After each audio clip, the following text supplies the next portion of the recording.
Good evening, friends, and we are happy to be back again. Myself, Nagu Chidambaram, and Geeta Nagu, and we are having two more chapters from the book that we will be discussing today during this 20-minute show. It's a 2020 cricket match kind of a situation, and let's enjoy your conversations of the questions, which is making us more knowledgeable by the questions that we receive from you. I would like to request Geeta Nagu to please announce the two topics for the evening, the two chapters of the book. Yes, the two chapters of the book which we are going to discuss today evening are the lessons from Kerala, what the whole world is looking at. Kerala has become a fantastic case study, and we are going to look into that. And also from this COVID situation, how has it improved the viewpoint? After this, how has it improved the viewpoint of us in what are the aspects? So those are the two chapters which is so relevant and what is very interesting too, which we are going to discuss.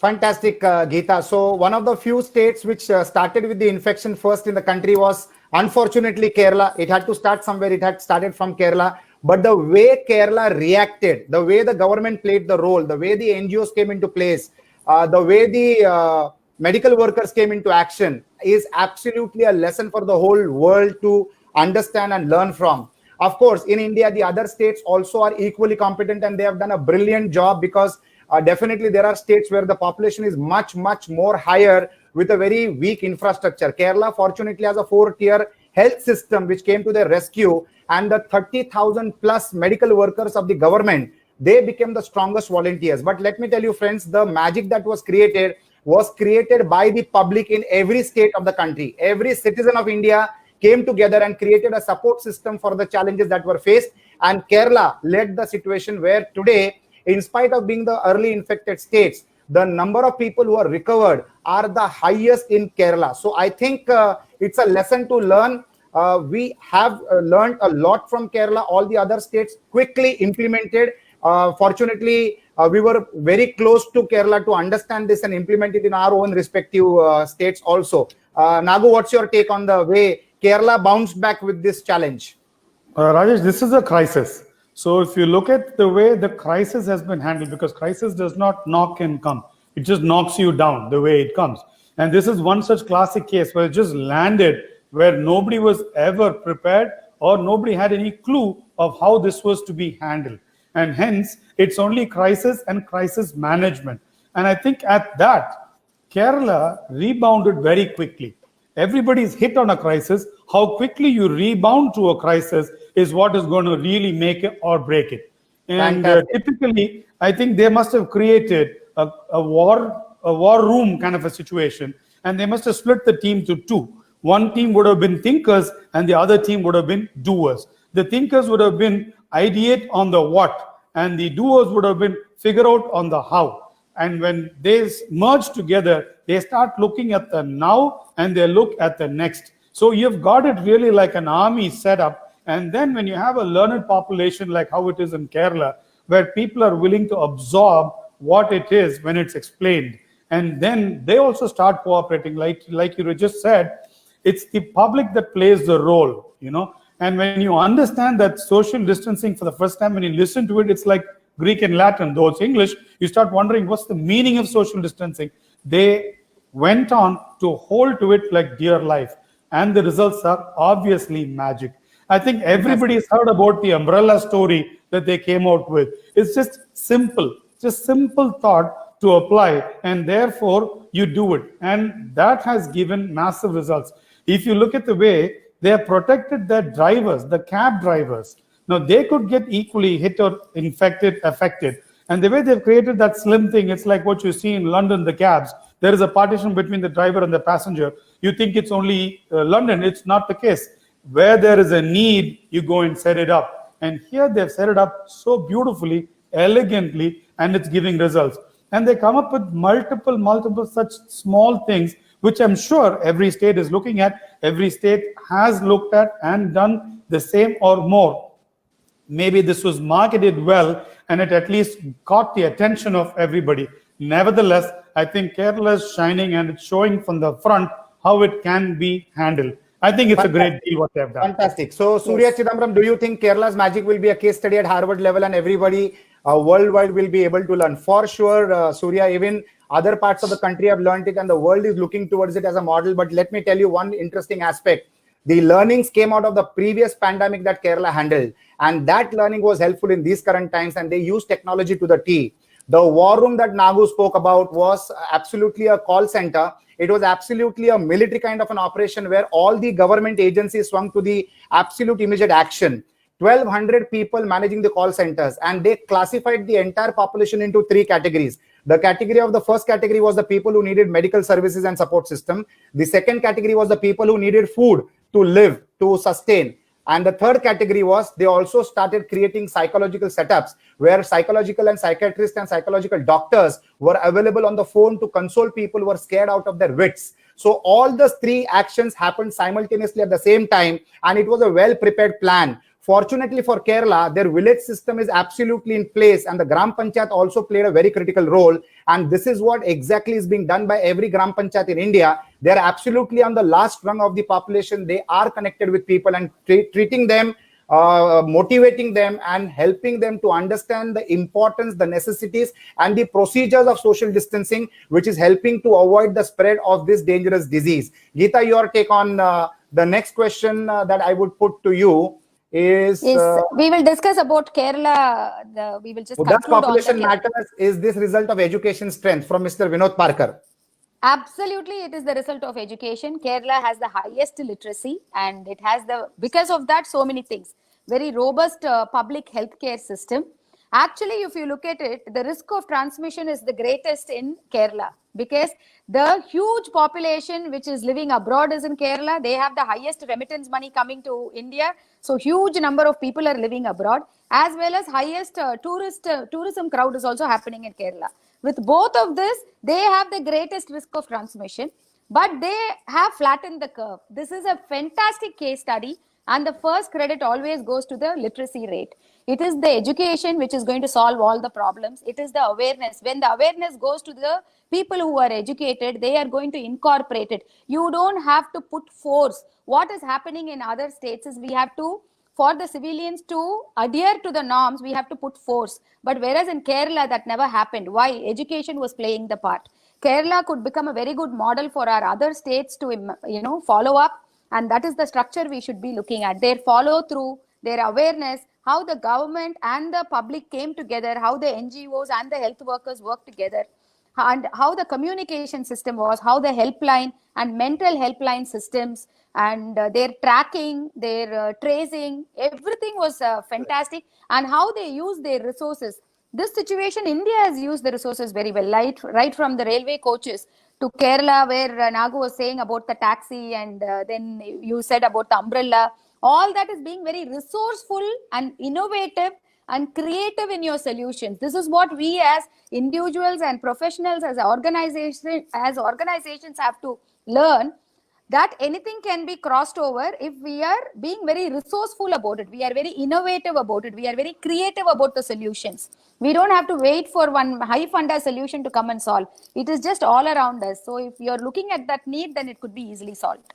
Fantastic. Thank you, Geeta. That's awesome. Mr. Unmesh Patil is a member of parliament from Maharashtra, a very young and a very dynamic and extraordinarily qualified member of parliament. India needs people like Mr. Unmesh Patil, and his point is literacy and techno-savvy state. Yes, Mr. Patil, it is absolutely one of the most literate states of India. We are very proud about it. And at the same time, technology was used to the T to make sure that there is rescue and relief to the people in need.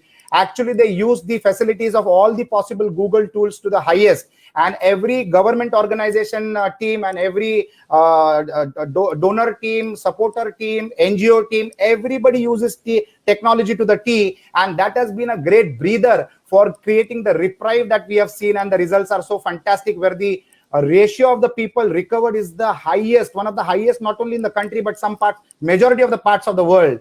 Next question is from Rohit Rahul. India has so much diversity and conditions are different everywhere. So is it really possible to follow Kerala model? Your take on that, Nagu. Rohit, see, here's what it is. Now, Kerala has a model. Kerala does not have a model which is exclusive to itself. Kerala has said, let's respond to a situation. Rather than reacting, let's respond. So the difference is reacting, you immediately jump. Responses, you think and you jump. Here, they've thought, they've jumped, and they've jumped immediately at it. So if we can adopt this practice, policy, principle. Let us then say, let's indigenize it to suit that particular state, that atmosphere. Now, what's done in Kerala might be doable in Munnar. Is it doable in Ooty? Is it doable in Kanyakumari, Delhi? You'll have to look at it.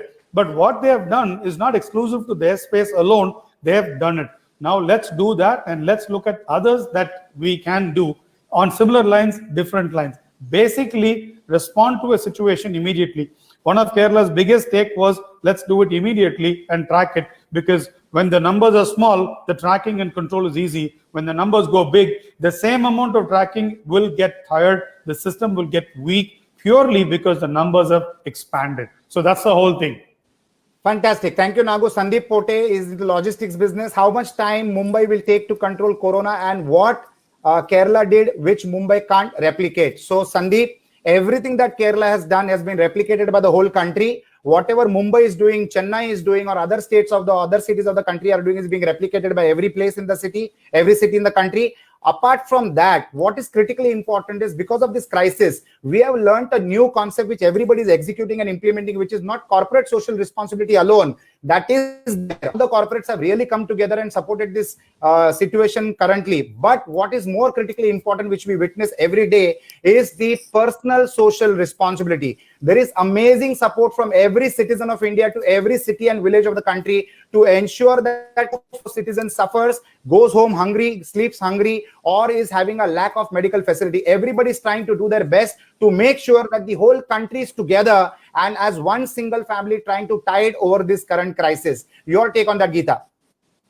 Yes, that is so true, Rajesh. And what we are able to understand out of this is only the quick response time, which individually and proactively each state, each country has done. And whichever country has done the quick response time, we have come out of it. India had a quick response time to this. Kerala had a very quick response time. So that is proactive management, which is very, very important. What we learn out of this crisis is everybody has to have two P's, which is precaution and positivity. Precaution is to the level of being paranoid. You should be so precautious that to the level of being so paranoid. At the same time, it is polarity, two polarities. You need to be extremely positive, because the medication and what is going to take us forward is not the fear, but it is positivity. But with that positivity should not lead to overconfidence. It has to be with utmost caution, precaution, and to the level of your paranoid. So that being paranoid and extremely positive is the two extreme things what I have learned out of the whole thing. And another very important thing which has evolved out of it is the crisis management. In the crisis management, when you're looking at states, when you're looking at countries, when you're looking at companies, when you're looking at professionals, when you're looking at individuals, everybody is going through this crisis management in their own ways. So what is making some states or countries come out of it, or some individuals and companies come out of it effectively, is two things. One is they reserve what they build. And the second, that is very, very important. That is what we learn out of this crisis, which we need to, from now onwards, we should all become crisis proof. If we have to become crisis proof, we need to build a reserve. Individually, professionally, company wise, everybody, state wise, your government wise, everything, that reserve has to be built for a crisis. And number two is your competitiveness has to be built. If it is a company, your competitiveness has to be built. If it is you are a professional, then your skill has to be built. Your skill is very important. Your delivery is very important, as well as when you're a company, your competitiveness is very important. On normal times, you have to build on your competitiveness, you have to build on your efficiency, and you have to build on your reserve. Those are the only things which is going to be crisis proof, and that is what will help you during crisis to manage. If Kerala has managed this, they have gone through earlier calamities like this. Right. So that earlier experience has built that competitiveness in them. That earlier experience has built that reserve of efficiency in them. So that is what is the whole thing. Perfect. So the attitude of gratitude, attitude and gratitude will play a very critical role. When you express gratitude to somebody, that somebody gets motivated to not only support you, but more people like you if you are in times of need. So the attitude of gratitude is absolutely critically to understand in the current times. And now we move to our next topic, and the next topic is the world view of the current scenario, especially the worldview of the current scenario and also India's view on this current scenario. So friends, we are moving in a very fast-paced change environment, and for this to change, we need to adapt our mindset to the new norm, which has become a new world order. And that preparedness is very critically important, because now it is not only the question of the life, but also livelihood. Very soon we will develop the herd immunity, which will make sure that we sustain and survive through this corona crisis, unless and until this medicine or the medication or vaccine is not created. And that would follow in the next few days or a few months to come. But we need to come out and also lift up the economy to a great extent. So we need to be precautious. We need to follow the government instructions. At the same time, we should be aware that we are the builders of the economy, all of us put together. So we need to discharge our responsibility as well. Government has already relaxed in majority parts of the country, where 33% of the people can go to work every day, and they need to maintain social distancing. With keeping those norms in mind, all of us need to become productive back again, and we need to live with the corona, and we need to live around the corona. Precautionary living is better than any cure. So I think we need to move forward. Milind Dege, how India is emerging as a world leader during COVID-19 pandemic, how India is supporting the world. Nagu, your take on this? No, India has learned quite a bit. India is leading from the front because they're really delivering. For a large nation like us, where we have our own set of challenges, I think we have shown the world what we are capable of, and how as a nation we stick together and we're able to deliver what's required. The call of the order has been really well taken, right from our PM, right, going through and through and through to whomever you don't know. Everybody has played their part to the T. And therefore, the result. So today, if we're talking about, there are some cases coming up here, coming up there, it can be controlled. Correct. After all of these steps, the virus is a virus, and that's why it's called a virus, and that's why we've gone in for a lockdown. So that is going to be there. That does not take away anything of what the state and the country has done. And surely it has shown the world what we are capable of. Now, obviously, this throws a lot of things. It throws a lot of things in terms of the mind of an entrepreneur, in terms of people in other countries of, oh, wow, India can deliver. So it's not that if you don't know what to do, if you don't know where else to go, then go to India and get parts. No, nothing. India can deliver. Then look at India as a sustainable option in any of your requirements. And that's going to lead to an all-around growth in infrastructure. That's so important for the country. It's so important for every individual, every person of the country, whether he's a business owner or he's a bureaucrat or he's employed somewhere. It's very important because this is going to throw a whole load of opportunities up, and that's where we're all going to benefit. So the whole thing is, let's look at the positivity out of this situation, what all it throws up. Our preparedness is very important. Now, as business owners, when we step into our premises after a 45-day lockdown, the first thing to say is, friends, let's protect ourselves, let's protect our family, let's protect our organization, and let's not say, will somebody protect me? Do you want to take that responsibility onto you first? If the answer is yes, then I think we're firing on all cylinders. And that's what we are all doing, and it's great to see it all around, and that's where India is on top. Fabulous, fabulous. That's the reason why India will play a leadership role in the world. And what we need today is leadership, not only leadership at the country level, but also leadership on the level of the family and the organization. Every person has to play a leader's role, and that is the demand of the time. Monisha Umesh has the last question that we'll address. What are the views of this COVID crisis to understand and take it further? Is it forward or re-forward or pause? Monisha, in life, there is nothing which is called as a pause. You need to move forward. If you can't run, walk. If you can't walk, crawl. But whatever you do, it needs to be positioned. If you fall forward. So there is nothing called pause in our life, and we will always keep moving forward in all aspects. We are together, the country is together, the people are together, the teams are together, the resources are together. We don't need anything else. It is just a matter of time. All this too shall pass absolutely comfortably, and that is the confidence that we have. So leadership at the country level, leadership at the organization level, leadership at the family level, and also you need to be your own leader. You need to define and decide the actions that you are going to take, which is going to add value to the lives of the people around you who are directly connected and indirectly connected with you at all times. So it is a leadership demand situation. And if you are that leader, fantastic. If you are not, take other leaders on board who can guide you and guide you through this particular period of crisis. I wish you all the best. Have a God-blessed evening, and I will see you again tomorrow in the evening at 4:15 p.m. Bye for now. This is Agnello Rajesh. India is a land of resilience and determination. Several prehistoric times we have gone through several things and we've come out with flying colors. This is yet another situation. We will all do fantastically well. Lockdown is now opened and the economy has to go on. Life has to go on, and we are all moving ahead with the same resilience and determination. We all together, with personal leadership, with professional leadership, organizational leadership, and our country's leadership, we are going to be shining. And it is a fantastic, in this adversity, this is India's best opportunity. At the same time, India is very humane and we are supporting other nations. We are the pharmacy of the world and we will help everybody around.